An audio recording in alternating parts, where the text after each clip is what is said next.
In the heart of Vermont's snowy mountains, a childhood game turned into a chilling mystery.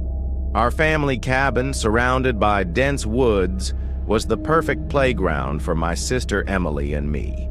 One winter afternoon, we embarked on our favorite game, winter treasure hunt. But the game took a strange turn when Emily went missing from her fort. As I searched, a mysterious woman appeared, claiming Emily wasn't there. A shadowy figure in the cabin window and fresh footprints in the snow heightened the tension. My instincts screamed danger, and I fled, only to find Emily safe at our cabin, recounting her own eerie encounter. Our father, alarmed, investigated the deserted property, finding it locked and empty. Neighbors confirmed the owners hadn't visited in months. The police found only our footprints and those of an unknown presence. That night, we locked every door, haunted by the question, who watched us from the shadows?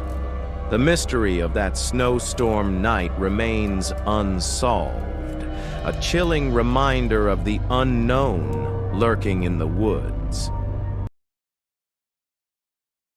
A couple of winters back, when I was in my final year of college, 3 of my friends, Mason, Eli, and Damien, and I planned a weekend ski trip to Vermont. The mountain we visited was enormous, sprawling across several peaks with endless trails to explore. By the second day, we had our favorite runs mapped out and spent the afternoon challenging ourselves on the steepest slopes. The sun was beginning to dip behind the peaks when we decided to take a final run before heading home. As we lingered near the top of the lift, 2 women approached us. They weren't wearing helmets, which immediately stood out since almost everyone on the mountain did. One had striking black hair, the other a cascade of auburn curls. Their presence was almost hypnotic. They introduced themselves as Lillian and Eve, explaining that they had been searching for people their age to ski with since the crowd was mostly families and older skiers. Lillian pulled out a flask, smirking as she called us soft for sticking to beer earlier in the lodge. Amused and intrigued, we each took a sip. The liquid burned going down, far stronger than anything we had expected.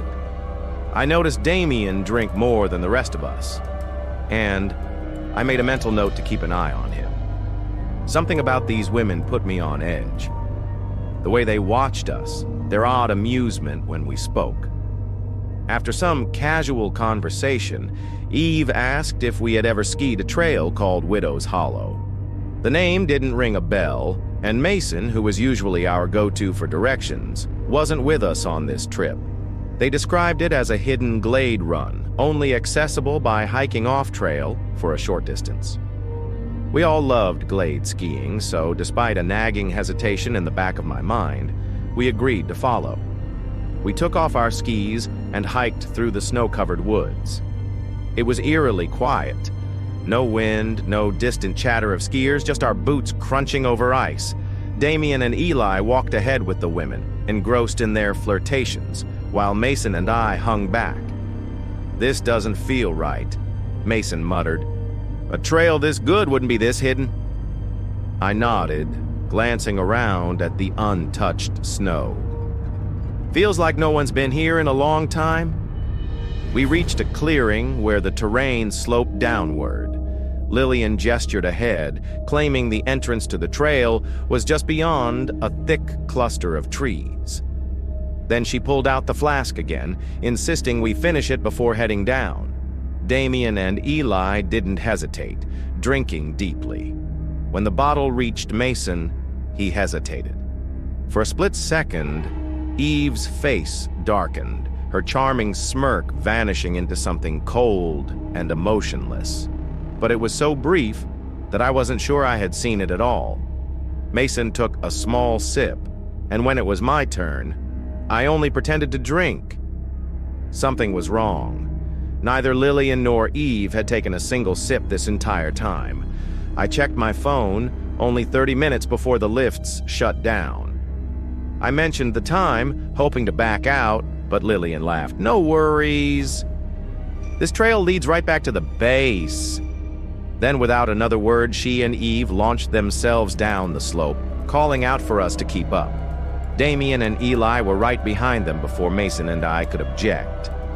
Left with little choice, we followed. But the moment I started down the trail, my stomach dropped. The snow here felt untouched. The trees loomed too closely together, and the slope was much steeper than expected. Then I saw it. Damien and Eli were no longer visible ahead of us. The women were gone too. The only tracks in the snow were our own. It was as if they had vanished. Mason skidded to a stop beside me, panic creeping into his face. Where the hell did they go? I didn't have an answer, but dread clawed at my chest. Something was very, very wrong. Every winter, my friends Josh, Eric, and I have this eerie little tradition.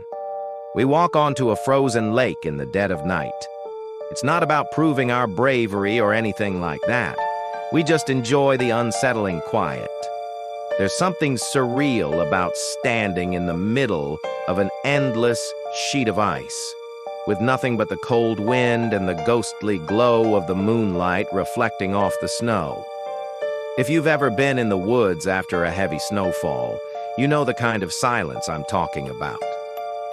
It feels unnatural, like the world is holding its breath. This happened a few months ago, sometime in January. The temperatures had been brutal for weeks, so we knew the ice would hold.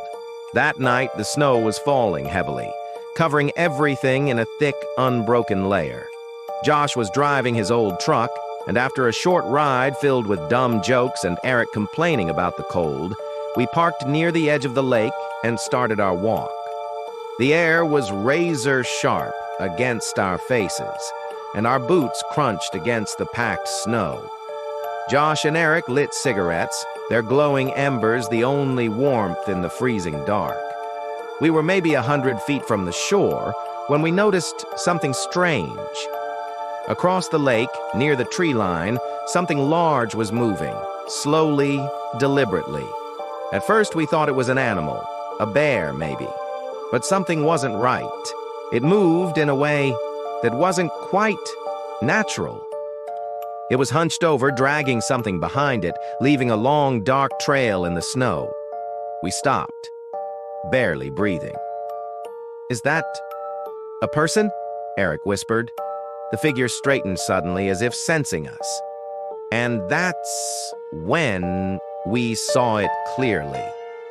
It wasn't a bear, it was a man. A man wearing what looked like a tattered, oversized wolf pelt. His face was hidden beneath the thick, matted fur, but we could see his hands. Bare, pale, and frost-bitten. None of us moved. The man stood there for a long moment before turning back toward the ice. That's when we saw the thing he was dragging. It was a black bundle, small, too small, wrapped in thick rope like something meant to be disposed of. Then, without warning, he crouched down and began smashing at the ice with a jagged rock. The sound echoed across the lake, each sharp crack making my heart hammer harder. He was trying to break through. For what? Josh barely nudged my arm, but it was enough to snap me out of my trance. We turned and started back toward shore, moving as quietly as possible. Every step felt deafening in the suffocating silence. My breath burned in my throat, and the cold air stung my lungs. And then, the worst thing happened. A voice cut through the night, raw and guttural. "Hey!" I didn't dare look back. I just ran. The ice groaned beneath our feet as we sprinted. Every footfall felt like it could send us plunging into the frozen abyss below. My lungs screamed, my legs burned. But we didn't stop. I swear I could hear footsteps behind us. We reached the edge, stumbled through the snow, and practically threw ourselves into the truck. Josh barely had the keys in the ignition before the engine roared to life. As he hit the gas, Eric pale as death, finally dared to look back. "There's no one there," he muttered. I didn't want to check. I didn't want to see. We never spoke about it again. Not until last week. I was scrolling through local news when I saw something that made my stomach drop. A decades-old missing persons case had resurfaced. A child from a nearby town, last seen near that very lake. My blood ran cold. I don't know what we saw that night. I don't know what was in that bag. But I think I know what he was trying to hide beneath the ice.